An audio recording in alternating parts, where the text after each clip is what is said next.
বাড়িতে চলে আসলাম, এবার বিয়েটা কবে খাবি তাই বল। আরে খাওয়াবো খাওয়াবো, এতদিন পরে বাড়ি ফিরলাম, আগে আমার জানের সাথে একটু দেখা করি। তোকে এখন তুই না দেখলে চিনতে পারবে, আর তুই বা এখন ওকে দেখে চিনতে পারবি? আরে তুহিনের ফটো আর আব্বু আমাকে পাঠায়, আমি ওকে চিনতে পারবো। আর আমার ছবি ওর আব্বুকে দেওয়া আছে, ও আমাকে দেখলে চিনতে পারবে। তোর মুখে ওর যে গল্প শুনেছি তাতে ও যে কত সুন্দর দেখতে, আমি সেটাই ভাবছি। ও খুব সুন্দর, ছোটবেলায় আমরা। তুই না, তুমি কাঁদছো কেন? তুমি আমায় রেখে বাইরে চলে যাচ্ছ? আরে পাগলি, আমি বাইরে পড়াশোনা করতে যাচ্ছি, পড়াশোনা শেষ করি আবার বাড়ি চলে আসবো। তুমি আমায় ভুলে যাবে না তো? না, আমি তোমাকে কোনোদিনও ভুলবো না। তুমি আমাকে ভুলে যাবে না তো? না, কখনো ভুলবো না। আবার যান। আরে তোদের সঙ্গে ওর দেখা করিয়ে দেবো। দাঁড়া, তোদের কি এক্ষুনি একটা সারপ্রাইজ দিচ্ছি, আমার পিছন পিছন আয়।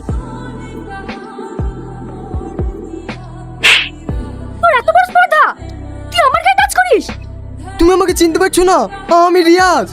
কোন রিয়াজ? আমি কোনো রিয়াজকে চিনি না, অসভ্য জানোয়ার কোথাকার। বাবা মা কি শিক্ষা দিয়েছে মেয়েদেরকে এভাবে পেছন থেকে টাচ করতে? তুই না, তুমি আমাকে চিনতে পারছো না, আমি রিয়াজ। দেখ, তোকে আমি আবারও বলছি, আমি কোনো রিয়াজকে চিনি না। এবার যদি বেশি বকিস তাহলে কিন্তু আমি থানা পুলিশ করব। এই সেই তো তুই না।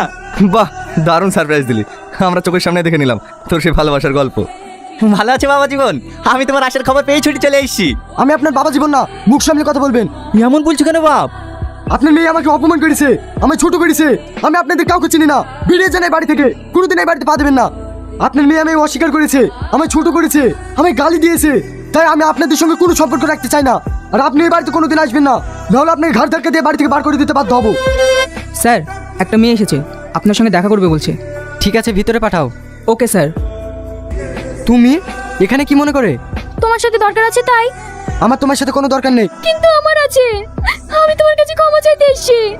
আমি তোমাকে অনেক অপমান করেছি, অনেক কষ্ট দিয়েছি, কিন্তু সেটা আমি না জানি করেছি। প্লিজ তুমি আমাকে ক্ষমা করে দাও। কখনো না, তোমার মতো মেয়েকে আমি কোনোদিন ক্ষমা করবো না। তুমি এখান থেকে চলে যাও, নাহলে কিন্তু আমি সিকিউরিটি ডাকতে বাধ্য হবো। রিয়াজ, আমি তোমাকে ভালোবাসি। এটা আবার কোন ধরনের নাটক? তুমি ছোটবেলায় বাইরে পড়তে যাওয়ার সময় যে কথা বলেছিলে ভুলে গেছো?